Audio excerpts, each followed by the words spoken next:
Selleks, et tekstiili värv täielikult kinnituks kanga külge ja pestes maha ei kuluks, tuleb see triikrauaga kuumutada.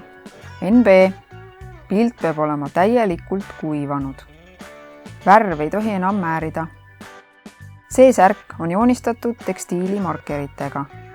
Õhuke värvikiht kuivas ära ööpäevaga. Nüüd vaatan, mis kuumusega võin seda särki triikida. Kindlasti triigin ilma auruta. Laotan põhipildi enda ette ja katan õhukese puuvillariidega.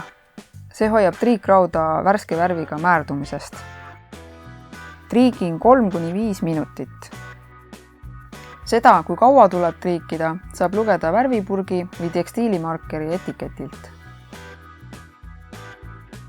Kui esikülg on triigitud, tuleb sama pilti triikida ka teiselt poolt. Antud särgil on värvikiht nii õhuke, et see pole eriti teisele poole riidekihti imbunud. Siis ma vaheriiet ei kasuta, sest triikrauda ma ei määri. Toon näiteks paksema kihivärvi, mis on teisele poole kangast imbunud. See võib nii olla, see on väga okei.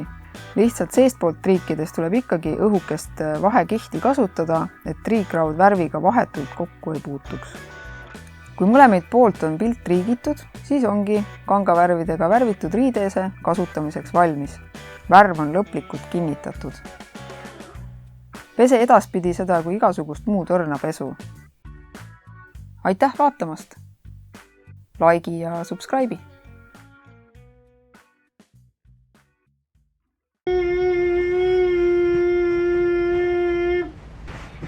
Ega me jaksa midagi teha mäng. Kalli. Oota, ma filmin praegu oma triiki. Ma ei taha enam triiki vist enam. Sa triikisidki kogu aja või? Jaa.